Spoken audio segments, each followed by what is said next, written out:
हाजिर हैं हम एक बार छात्रों की चर्चा में। इससे पहले हम कुछ कहें, सुनते हैं प्रोफेसर राजेंद्र कुमार जी की बातों को। मोर्चा, इसका उद्देश्य क्या है? इसका उद्देश्य खासतौर से आज तो जो गोष्ठी थी वो नई शिक्षा नीति पर थी। हाँ, तो नई शिक्षा नीति की विडंबनाएं क्या हैं, नई शिक्षा नीति किसके सेवा में है, सत्ता के या समाज के सेवा में है, इस पर बात करनी थी। तो कुल मिलाकर के ये यहाँ पर बातचीत हुई या होनी चाहिए।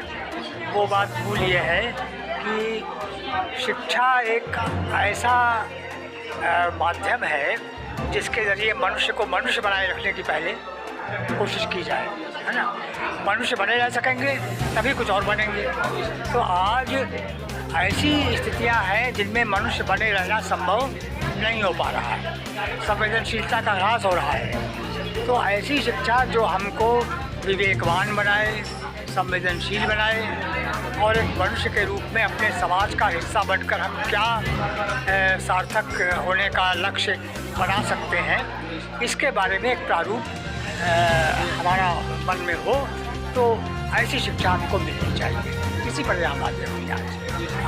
और सर, ये आपके पोस्टर में लिखा हुआ है कि फांसीवाद तो लॉस करो। हाँ, इसका क्या मतलब? फांसीवाद बने जो लोकतंत्र का विरोधी। लोकतंत्र में जन पक्षधरता सबसे बड़ा मूल, स्वतंत्रता, समानता और विश्व बंधुत्व, ये सूत्र हैं लोकतंत्र के। आज इन्हीं सूत्रों पर सबसे बड़ा खतरा है। किसी की आलोचना करने का अधिकार नहीं मिला है। अगर ज़रा से असहमत हो जाओ तो देशद्रोही होने का खिताब मिल जाता है और कई बार तो जेल तक जाना पड़ता है, चाचे बैठा दी जाती है।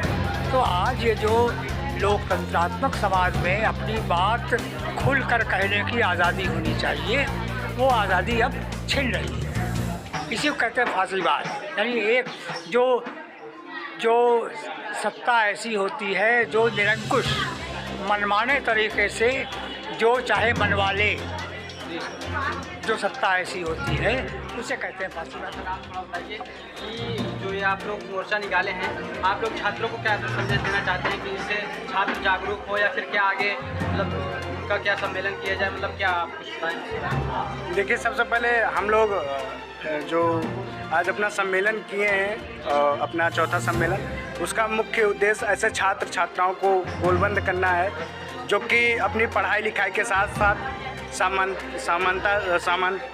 समानता पे आधारित समाज के बारे में सोचते हैं, जो जातिवाद के खिलाफ, जो महिला पुरुष के भेद के खिलाफ बोलते हैं, बातचीत का। हम ऐसे छात्र छात्राओं को अपने साथ लाना चाहते हैं और एक बड़े लक्ष्य की ओर, जैसे कि आप लोग देख सकते हैं, छात्र मजदूर किसान ऐसे ही वर्गों के साथ कंधे से कंधा उनके साथ में आगे बढ़ते हुए हम लोग एक शोषणविहीन समाज के मंजिल तक पहुंचने का मकसद है। मतलब कि जैसे कि कुछ छात्र ऐसे भी हैं जो कि मतलब जो कार्य कर रहे हैं उसी में लगे हुए हैं, मतलब पढ़ाई कर रहे हैं तो उसी में लगे हुए हैं, मतलब और समाज को नहीं देख रहे हैं। उसी के लिए आप लोग ये छात्र संघ मोर्चा का मतलब आंदोलन कर रहे हैं।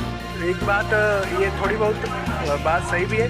और ऐसे छात्र जो कि मतलब हम लोग जो मानते हैं कि वो अपनी ही वजह से ही नहीं एकेडमिक पढ़ाई में ज़्यादा संलिप्त, बल्कि उनको मजबूर भी किया जा रहा है। जिस तरीके से आर्थिक नीतियाँ आ रही हैं, वो बहुत ही ज़्यादा छात्र छात्राओं को आत्मकेंद्रित, व्यक्तिवादी, करियरवादी और बहुत ही ज़्यादा स्वार्थी बना रही हैं। तो वो भी एक पहलू है, लेकिन हम लोग मानते हैं कि ऐसी चीज़ों को तोड़ना है और उनके अंदर से व्यक्तिवाद को ख़त्म करके उनकी जो प्रमुख समस्याएं हैं, जो कि मुख्य समस्याएं, उनसे उनको रूबरू कराते हुए उनको साथ में लेकर उन समस्याओं को हल की तरफ भी बढ़ाना है।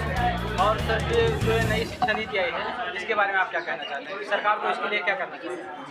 नई शिक्षा नीति जो है, हम लोग जो मानते पूरी तरीके से छात्र विरोधी है, शिक्षा विरोधी है। और ये नई शिक्षा नीति जब पूरी तरीके से लागू हो जाएगी तो हम लोग अभी देख रहे हैं कि ऑनलाइन एजुकेशन को बढ़ावा दिया जा रहा है। तमाम ऐसे ऑनलाइन प्लेटफॉर्म को बढ़ावा दिया जा रहा है, जैसे बायजू है, उत्कर्ष है, ऐसे तमाम कोचिंगों जिनमें बड़े बड़े कैपिटलिस्ट अपना पैसा इन्वेस्ट कर रहे हैं। और क्योंकि ये आने वाले समय में संकेत दे रहा है कि ऑनलाइन एजुकेशन का एक बड़ा माध्यम बनने वाला है। तो ये नई शिक्षा नीति इन सब चीज़ों और विश्वविद्यालयों को स्वायत्तता देने की बात कर रही है। जो पहले स्वायत्तता की परिभाषा होती थी वो बदल गई है कि आप अपना खर्च, विश्वविद्यालय अपना खर्च खुद वहन करेगी, वो छात्रों से या चाहे किसी भी माध्यम से जुटा सकती है। तो सीधी सी बात है कि वो यहाँ की फीसें बढ़ने वाली है और तमाम उस वर्ग से छात्र जो यहाँ विश्वविद्यालय में कम फीस में आके पढ़ लेते थे वो अब यहाँ से दूर होने वाले हैं। और वो एक अनौपचारिक शिक्षा जो थोड़े बहुत आदमी आएंगे भी, तो जो नई शिक्षा नीति में बात की गई है 1 साल की डिग्री, 2 साल की डिग्री, मतलब कि आपकी शिक्षा पूरी तरीके से एक डिग्री तक ही सीमित रहेगी। जो एक गुणवत्ता होनी चाहिए वो पूरी तरीके से ख़त्म होने वाली है। सर आपका नाम? मेरा नाम विवेक, इनकलाबी छात्र। और सर मतलब कि जो पूरी तरीके से जो हो रहा है, मतलब उसके बारे में आप क्या कहना चाहते हैं कि सरकार को उद्योग बच्चों को बढ़ावा दिया जा रहा है? देखिए, निजीकरण जो है वो एकदम से जो साम्राज्यवादी लुटेरे हैं और जो देश के लुटेरे हैं उनको फ़ायदा पहुंचाने के लिए उनको क्या कहते हैं खुले, एक तरह से खुला मैदान देने के लिए, ताकि जो पहले जो तमाम नियम कानून के जरिए बीच में तथाकथित बाधाएं आती थी वो ख़त्म हो जाए और उनकी लूट में और पूरी तरीके से अपने मुनाफे को बरकरार रखने और दुनिया में अपने ही तरीके से इस शोषण पे आधारित व्यवस्था को बनाने में उनको मदद मिली। तो निजीकरण अंततः उन्हीं लोगों के हित में ये चीज़ें हैं। ये किसी भी तरीके से छात्र, मजदूर, किसान, ये तमाम ऐसे वर्ग जो कि इस समाज में शोषित हैं, पीड़ित हैं और क्या कहते हैं अपने जीवन का जो उनका जीवन का स्तर है बहुत ही नीचे है।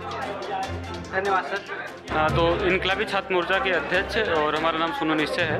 और हम लोगों का ये जो सम्मेलन था ये 2 दिवसीय सम्मेलन था और इसका जो मोटो था कि जो पहले दिन तो ये हुआ कि पदाधिकारियों का चुनाव हुआ और उसमें क्या था कि जो हमारे प्रतिनिधि थे, जो हमारे सदस्य थे, उन्होंने जो है चुनाव किया और ये जो ओपन कॉन्फ्रेंस था ये नई शिक्षा नीति पे थी।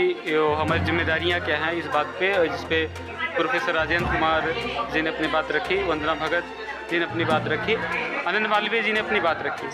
तो हम बता दें कि जो हमारा इनकलाबी छात्र मोर्चा है ये कई सालों से कैंपस में जो है जो छात्रों के हक हुकूक की लड़ाई है उसको मुकम्मल तौर पे लड़ रहा है। और इस दौर में जब फांसीवादी जो निज़ाम है इतना क्रूर अत्याचार, क्रूर दमन कर रहा है छात्रों पे, तो उसके लिए क्या है कि हम छात्रों को संगठित करने का काम, गोलबंद करने का काम और लड़ाई को जो है मजबूती से लड़ने का काम कर रहे हैं।